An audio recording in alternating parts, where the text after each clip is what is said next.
이강혁, 너 사형이야.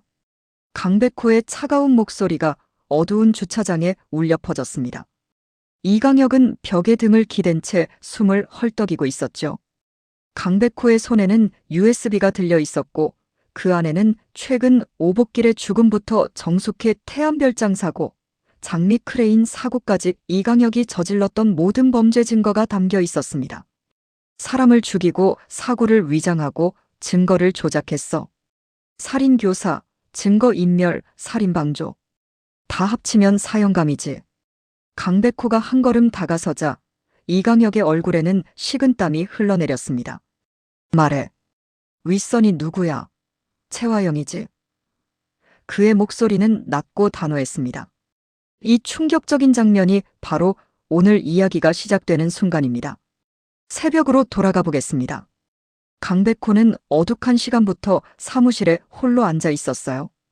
책상 위에는 오복길 사건 자료, 장미가 당했던 크레인 사고 보고서, 그리고 30년 전 태안별장 사고 관련 신문 기사들이 어지럽게 널려 있었습니다.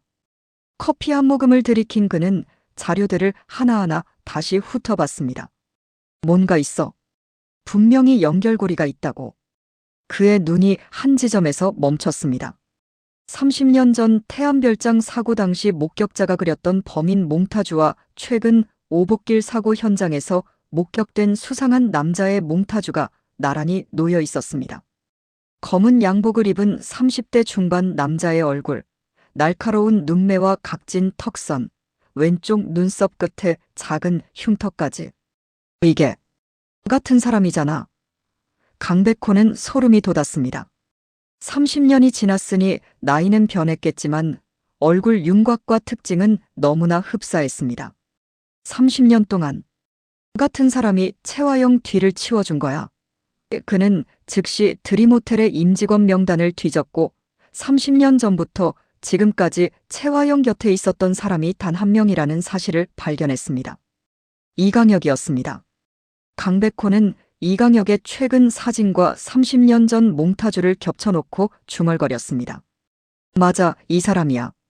마음속에 더 깊은 의문이 솟구치자 그는 30년 전 태안별장 사고 당시 경찰 조서를 구해 읽어내려갔습니다.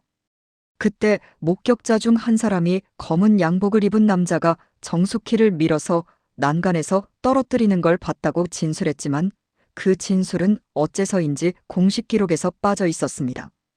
강백호는 당시 수사를 담당했던 경찰관을 수소문에 찾아갔어요. 이미 은퇴한 그 경찰관은 강백호를 보자마자 깊은 한숨을 쉬었습니다. 그 사건 위에서 압력이 있었습니다.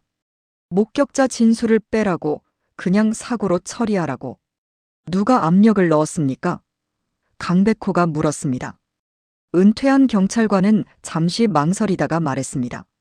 드림그룹 쪽에서. 정확히는 최화영이라는 사람 측근이었습니다. 이강혁이라고 그 사람이 직접 찾아와서 거액을 쥐어줬어요. 나는 거절했지만 윗선에서 받아먹었죠. 강백호는 이를 악물었습니다. 증거가 있습니까? 없습니다. 다 없애라고 했으니까요. 하지만 그 사람 얼굴은 절대 못 잊어요. 이강혁, 그 사람 눈빛이 살아있는 사람 눈이 아니었거든요. 30년이 지났어도 똑같을 겁니다. 사무실로 돌아온 강백호는 이강혁의 행적을 추적하기 시작했습니다. 30년 전부터 지금까지 드림그룹과 최화영 주변에서 일어났던 의문의 사건들을 시간순으로 정리했습니다. 태안별장 사고, 정숙희가 식물인간이 되기 전당한 여러 차례의 습격, 장미 크레인 사고, 오복길 차량 사고. 모든 사건 현장에 이강혁의 그림자가 드리워져 있었습니다. 이 사람은 최화영의 살인 청부업자야. 강백호는 오한을 느꼈습니다. 자신이 지금 상대하는 사람이 단순한 사기꾼이나 횡령범이 아니라 30년 동안 사람을 죽여온 연쇄살인범의 공범이었던 겁니다.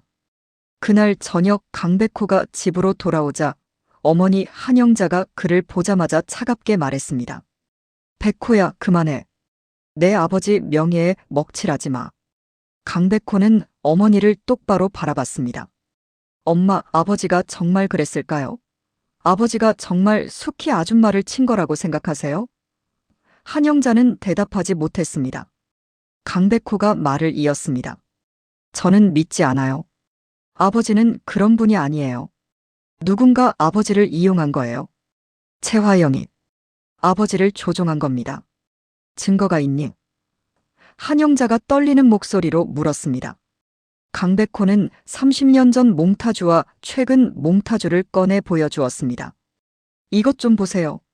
30년 전 태안별장 사고 당시 목격자가 그린 범인 몽타주예요. 그리고 이건 최근 오복길 아저씨 사고 현장에서 목격된 남자의 몽타주고요. 같은 사람이에요. 이강혁이라는 최화영 측근입니다. 한영자는 두 몽타주를 번갈아 보며 손을 떨었습니다. 정말 똑같네. 그때 형 강준호가 거실로 들어왔습니다. 백호야, 그만둬. 이미 끝난 일이야. 아버지가 인정하셨잖아. 강백호는 형을 똑바로 바라보았습니다. 형도 이상하다고 생각 안 해요? 아버지가 갑자기 기억이 난다면서 자백한 거 타이밍이 너무 완벽하지 않아요? 마치 누가 시나리오를 짜놓은 것처럼. 강준호는 입술을 깨물었습니다. 사실 그 역시 뭔가 석연치 않다고 느끼고 있었거든요.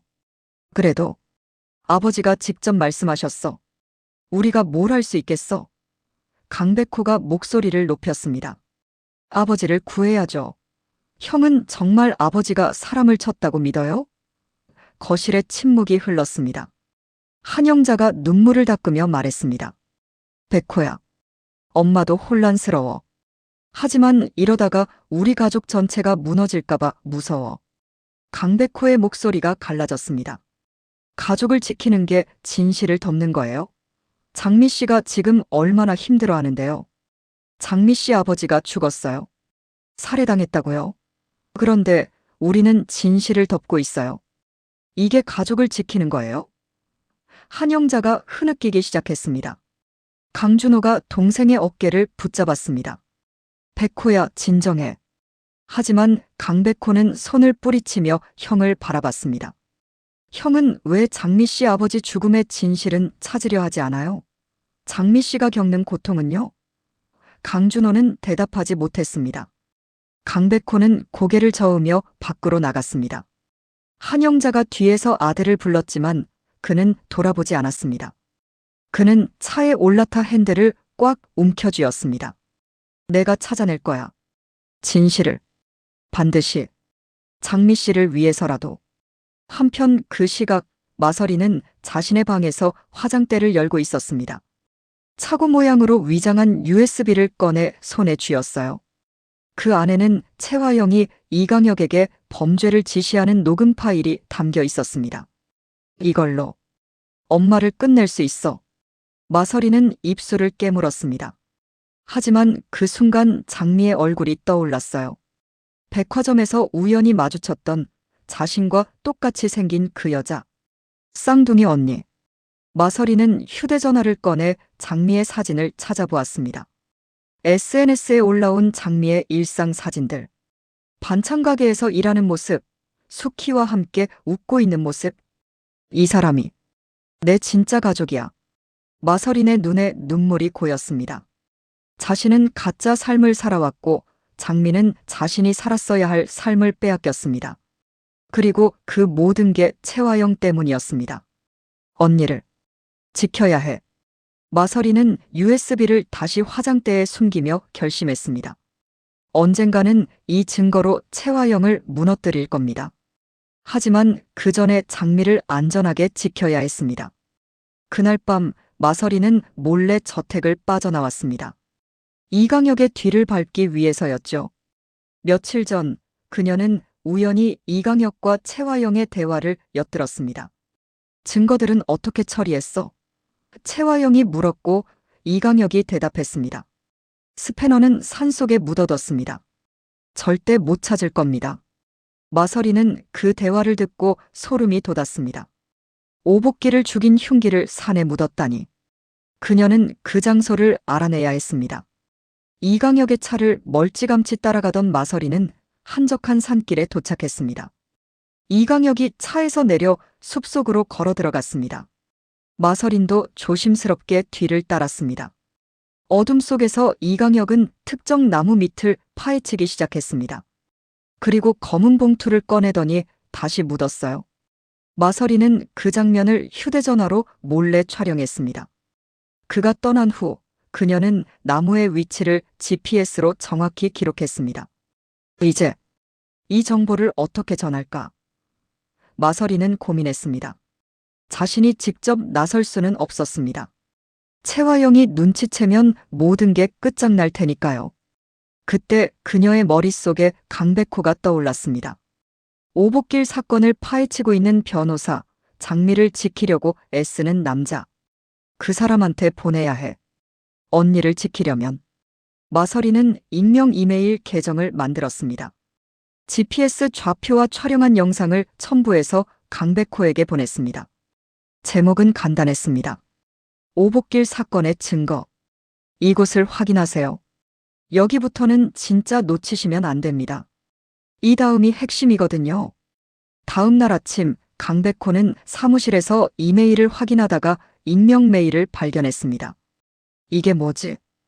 첨부된 영상을 재생하자 이강혁이 산속에서 무언가를 묻는 장면이 나왔습니다. GPS 좌표도 정확히 표시돼 있었어요. 강백호는 즉시 그 위치로 향했습니다. 산길을 한참 올라가니 영상에 나왔던 나무가 눈앞에 보였습니다.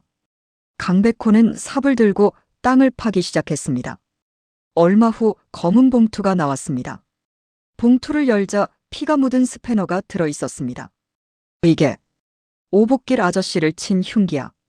강백호는 스패너를 비닐에 조심스럽게 담았습니다. 그리고 주변을 더 수색했습니다. 조금 떨어진 곳에서 또 다른 봉투가 나왔습니다.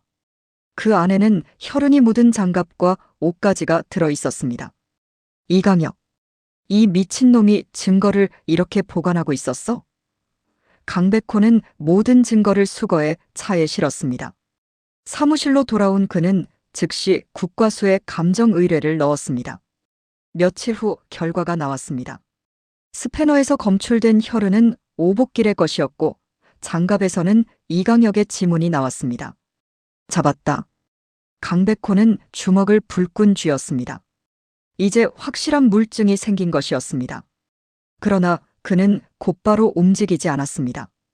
이강혁만 잡아서는 안 됐습니다. 배후인 채화영까지 엮어야 했으니까요. 강백호는 30년 전 태안별장 사고 자료를 다시 꺼냈습니다. 당시 현장 사진들을 살피다가 한 장의 사진에서 눈을 떼지 못했습니다. 배경에 흐릿하게 찍힌 한 남자의 뒷모습, 검은 양복을 입고 서 있는 모습. 그는 그 사진을 확대했습니다. 남자의 왼쪽 귀 뒤에 특이한 점 같은 것이 보였습니다. 이강혁한테 이런 점이 있나? 강백호는 이강혁의 최근 사진을 확인했습니다. 정확히 같은 위치에 점이 있었습니다. 30년 전에도 이강혁이 현장에 있었어. 그는 이 사진을 증거로 추가했습니다. 그리고 당시 목격자를 찾기 위해 다시 수소문했습니다. 30년이 지났지만 몇몇 목격자는 여전히 생존해 있었습니다. 강백호는 그들을 하나하나 찾아가 진술을 받았습니다. 검은 양복 입은 남자가 정숙혜 씨를 밀어서 난간 밖으로 떨어뜨렸어요. 제 눈으로 똑똑히 봤습니다. 한 목격자가 떨리는 목소리로 말했습니다. 강백호가 이강혁의 사진을 보여주자 목격자는 고개를 끄덕였습니다. 맞아요, 이 사람이에요. 30년이 지났어도 그 눈빛은 못 잊어요. 증거가 차곡차곡 쌓였습니다. 강백호는 스패너, 혈흔 묻은 장갑, 30년 전 몽타주와 최근 몽타주의 일치, 태안별장 사고 현장 사진, 목격자 진술 등을 정리했습니다. 이제 이강혁을 압박할 차례야. 그는 이강혁에게 연락을 취했습니다. 만나야 할 얘기가 있습니다. 이강혁은 처음에는 거절했지만 강백호가 증거 다 확보했습니다라고 말하자 태도가 바뀌었습니다. 어디서 만날까? 그날 밤 드림호텔 지하 주차장에서 두 사람이 마주섰습니다. 어두컴컴한 주차장에 두 사람의 숨소리만 울렸습니다. 강백호가 먼저 입을 열었습니다. 이강혁 씨, 당신 끝났어요. 이강혁이 비웃었습니다. 무슨 소리야? 증거도 없으면서. 강백호는 가방에서 비닐에 쌓인 스패너를 꺼냈습니다. 이게 뭔지 알죠? 오복길 아저씨 머리를 쳤던 스패너요. 당신 장갑에서 지문 나왔고요.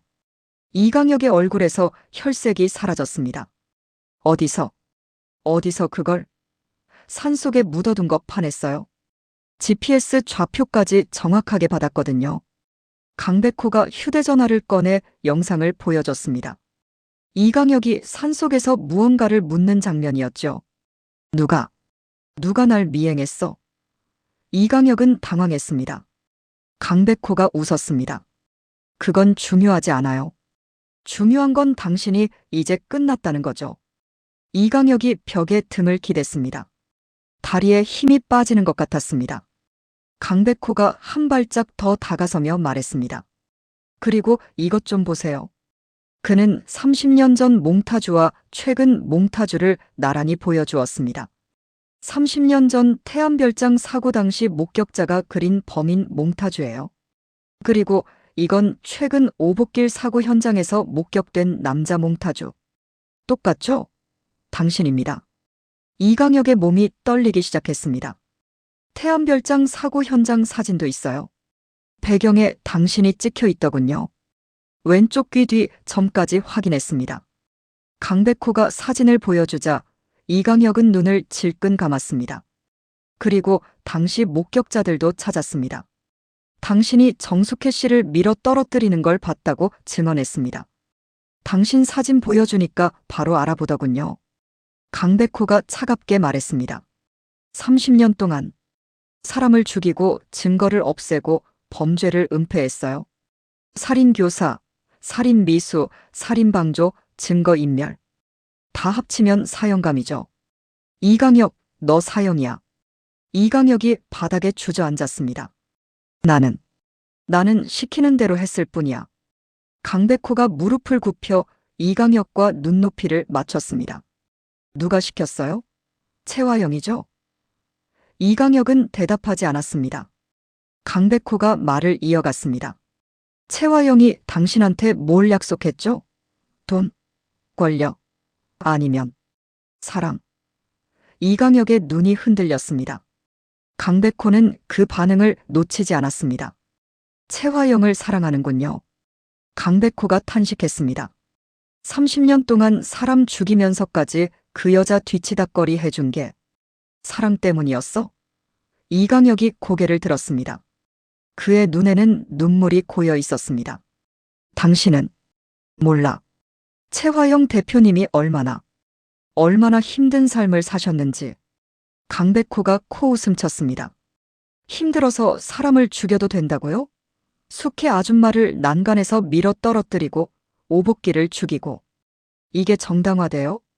나는 대표님을 사랑했어. 이강혁이 떨리는 목소리로 말했습니다. 강백호는 한숨을 쉬었습니다. 그래서 죽여도 된다. 당신 사랑 때문에 무고한 사람들이 죽어도 된다고. 이강혁은 고개를 떨궜습니다. 강백호가 USB를 흔들며 말했습니다. 이강혁 씨, 당신에게 선택권을 줄게요.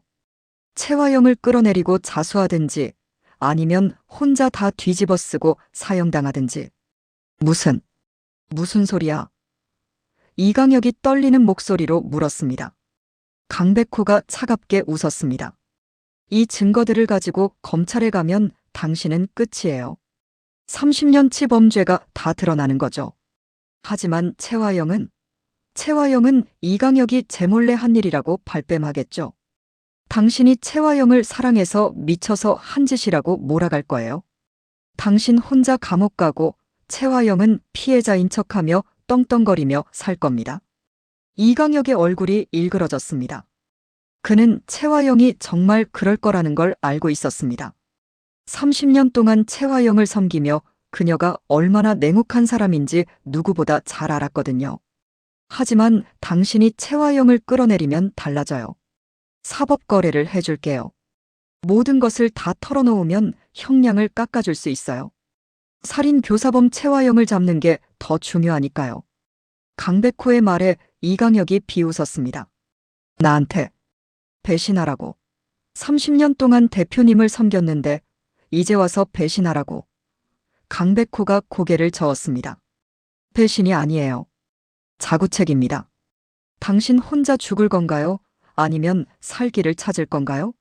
그리고 생각해봐요. 채화영이 정말 당신을 사랑했나요? 당신은 그 여자에게 그냥 도구였어요. 쓰고 버릴 도구. 30년 동안 당신이 목숨 걸고 지켰는데 채화영은 당신에게 뭘 줬죠? 아무것도 없잖아요. 이강혁은 한참 망설였습니다. 그러다가 고개를 들어 강백호를 똑바로 바라봤습니다. 시간을 줘. 생각 좀 해보게. 강백호는 명함을 꺼내 이강혁에게 건넸습니다. 내일 저녁 6시까지. 연락이 없으면 바로 검찰에 넘기겠습니다. 그리고는 주차장을 떠났어요. 이강혁은 바닥에 주저앉아 명함을 움켜쥐었습니다. 30년 동안 사랑했던 여자를 배신할 것인가, 아니면 그 여자를 위해 목숨을 버릴 것인가. 그는 결정을 내려야 했습니다. 다른 한편 오장민은 반찬 가게에서 설거지를 하고 있었습니다. 손을 씻으면서도 머릿속은 복잡했습니다. 강백호가 열심히 사건을 파헤치고 있다는 걸 알았지만 진실이 밝혀질까 두려웠습니다. 복길 아빠, 정말 누가 죽인 걸까? 그때 수키가 다가와 장미의 손을 잡았습니다. 장미야, 괜찮아? 장미는 수키를 보며 억지로 웃었습니다. 네, 엄마. 괜찮아요? 그날 밤 장미는 잠을 이루지 못했습니다. 창밖을 바라보며 생각에 잠겼어요. 강백호 씨, 진짜 진실을 찾아줄 수 있을까? 그녀는 휴대전화를 꺼내 백호에게 문자를 보냈습니다. 백호 씨, 무리하지 마세요. 위험할 수 있어요. 잠시 후 백호에게서 답장이 왔습니다. 걱정 마세요, 장미 씨. 제가 꼭 진실 밝혀낼게요. 장미 씨를 위해서라도. 장미는 문자를 보며 눈물을 흘렸습니다. 이 남자는 왜 이렇게까지 자신을 위해 애써주는 걸까요? 다음 날 저녁 5시 50분, 강백호는 사무실에서 전화를 기다리고 있었습니다. 시계를 보니 10분밖에 남지 않았습니다. 연락 안 오면 검찰 가는 수밖에. 그때 전화벨이 울렸습니다. 이강혁이었습니다. 강 변호사, 만나자. 할 얘기가 있어. 강백호는 미소를 지었습니다. 어디서 만날까요? 드림호텔 지하 주차장. 1시간 후 전화가 끊겼습니다. 강백호는 USB와 녹음기를 챙겨서 드림호텔로 향했습니다. 주차장에 도착하니 이강혁이 이미 와 있었습니다. 헬쑥하고 지친 얼굴이었습니다. 강백호가 다가가자 이강혁이 서류 봉투를 건넸어요. 이게 뭡니까? 강백호가 물었습니다. 이강혁이 대답했습니다. 30년치 범죄 기록. 채화영 대표가 시킨 모든 것들. 녹음 파일, 문자 기록, 돈거래 내역. 다 있어. 강백호는 봉투를 열어 확인했습니다. 놀랄 정도로 상세한 기록이었습니다. 태안별장에서 정숙희를 어떻게 밀어 떨어뜨렸는지, 그 후 정숙희를 몇 번이나 더 습격했는지, 오복기를 어떻게 처리했는지, 장미 크레인 사고를 어떻게 조작했는지 모든 게 다 적혀 있었습니다. 왜? 이걸 모아두었죠? 강백호가 물었습니다. 이강혁이 쓸쓸하게 웃었습니다. 보험이었어. 언젠가 채화영 대표가 날 버릴 거라는 걸 알았거든. 그때를 대비해서. 그럼 이제 자수하실 건가요?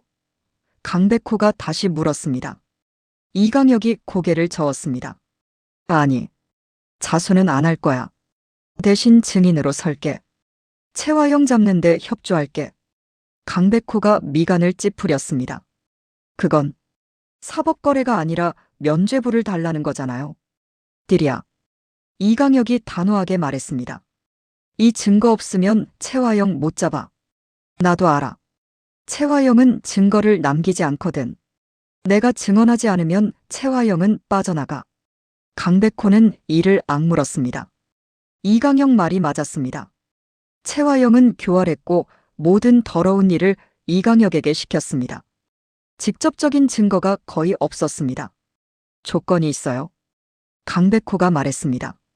모든 걸 다 털어놓아야 해요.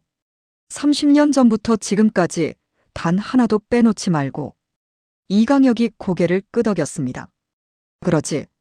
30년 전 태안별장에서 정숙희를 밀어 떨어뜨린 것부터 시작해서 모든 걸 다 말할게. 채화영이 직접 지시한 거라는 것도. 강백호는 봉투를 들고 차에 올라탔습니다. 이강혁이 뒤에서 소리쳤습니다. 강 변호사, 채화영, 조심해. 그 여자 무서워. 자기 딸도 죽일 수 있는 여자야. 강백호는 차를 몰고 집으로 향했습니다. 집에 도착하니 가족들이 거실에 모여 있었습니다. 아버지 강남봉도 소파에 앉아 있었습니다. 강백호는 봉투를 탁자 위에 던졌습니다. 아버지, 곧 진실이 밝혀질 거예요. 채화영이 얼마나 악독한 여자인지. 강남봉이 고개를 들었습니다. 백호야, 그게 무슨. 이강혁이 모든 걸 털어놨어요. 채화영이 30년 전 태안별장에서 숙희 아줌마를 밀어 떨어뜨린 것도, 오복길 아저씨를 죽인 것도 다 증거 있어요. 한영자가 봉투를 열어 서류를 확인했습니다. 눈물이 주르르 흘러내렸어요. 이게 진짜야? 강남봉은 서류를 보다가 고개를 떨구며 주먹을 쥐었습니다. 채화영, 그 여자가. 강준호도 서류를 보고는 충격에 빠졌습니다. 30년 동안 이 정도였다니. 강백호가 고개를 끄덕였습니다. 이강혁에게 받았어요. 30년 동안 채화영 밑에서 일했던 사람. 그 사람이 증인으로 나설 거예요. 강남봉이 아들을 꽉 껴안았습니다. 고맙다. 진실을 밝혀줘서. 강백호도 아버지를 안으며 눈물을 흘렸어요. 한영자가 두 사람을 껴안으며 흐느꼈습니다. 우리 가족, 이제 괜찮아질 거야. 강준호는 창밖을 보며 주먹을 쥐었습니다. 채화영, 그 여자를 반드시. 강백호가 말했습니다. 형, 이제 시작이에요. 채화영을 법정에 세울 거예요.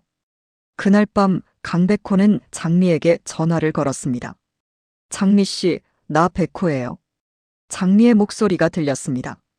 백호 씨, 무슨 일이세요? 내일 만나요. 할 얘기가 있어요. 오복길 아저씨 사건. 진실 찾았어요. 전화 너머로 장미가 숨을 멈추는 소리가 들렸습니다. 정말, 정말이에요? 네. 그리고 숙회 아줌마 사고도요.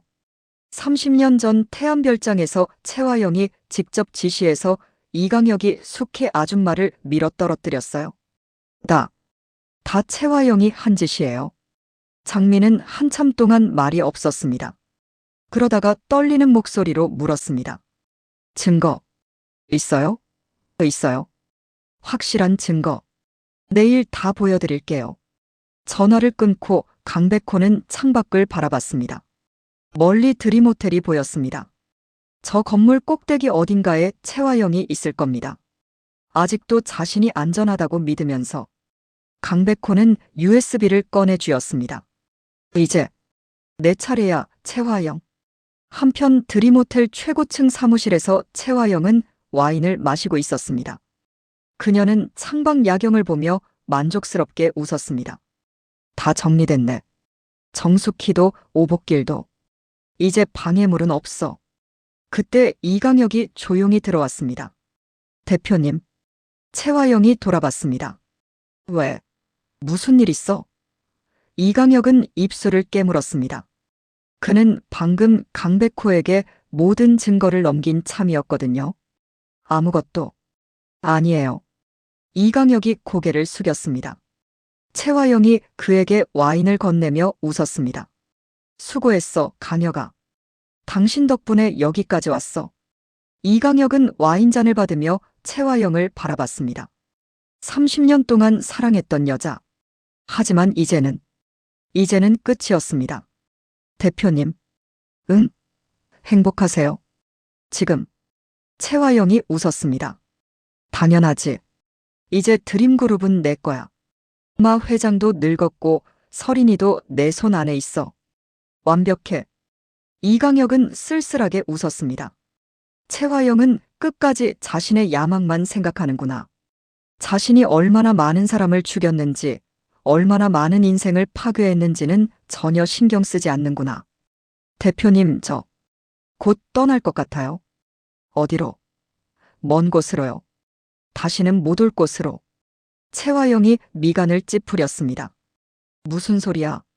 갑자기 왜 그래? 이강혁은 대답하지 않고 조용히 사무실을 나갔습니다.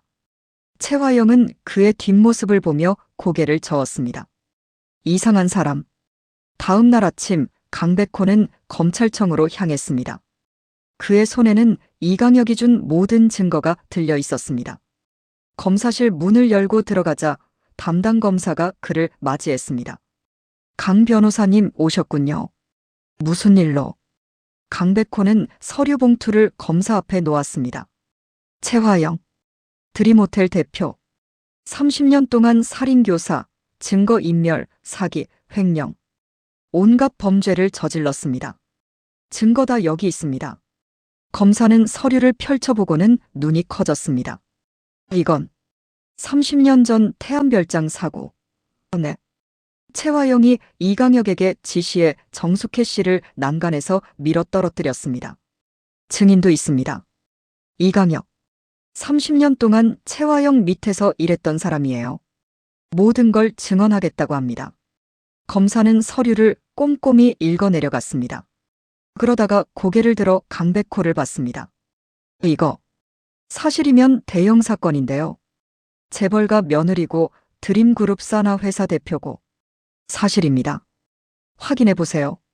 증거는 확실해요. 30년 전 몽타주와 최근 몽타주가 일치하고 현장 사진에도 이강혁이 찍혀 있고 목격자 증언도 있습니다. 검사는 한참 고민하다 고개를 끄덕였습니다. 알겠습니다. 수사 착수하겠습니다. 최화영 소환하고 이강혁도 조사하고. 강백호가 말했습니다. 빨리 해주세요. 최화영이 눈치채면 증거를 인멸할 겁니다. 검사가 전화를 들었습니다. 지금 바로 최화영 긴급 소환하겠습니다. 강백호는 검사실을 나오며 하늘을 올려다봤습니다.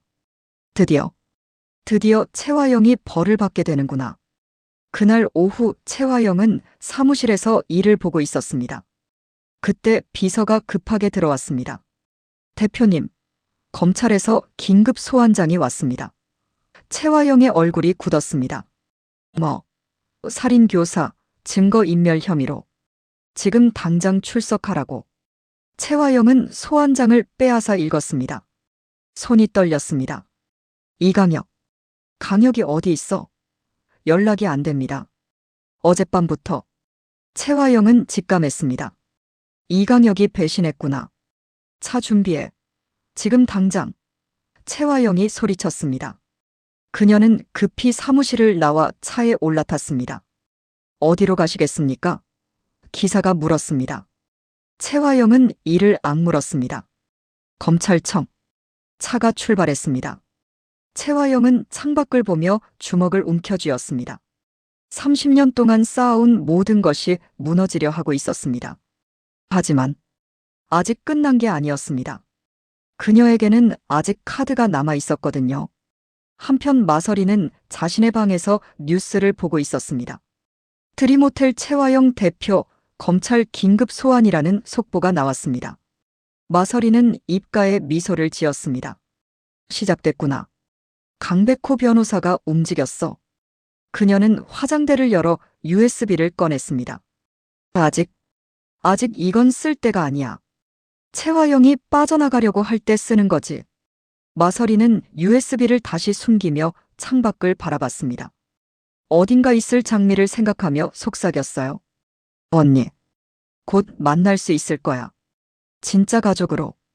그 전에 언니를 지켜야 해. 이 이야기가 재밌었다면 앞으로 펼쳐질 이야기도 기대해 주세요. 다음 회가 정말 궁금하시죠? 최화영은 과연 어떻게 빠져나갈까요? 그리고 마서린과 장미는 진짜 만남을 가지게 될까요? 여러분의 구독과 좋아요는 큰 힘이 됩니다. 다음 이야기도 놓치지 마세요.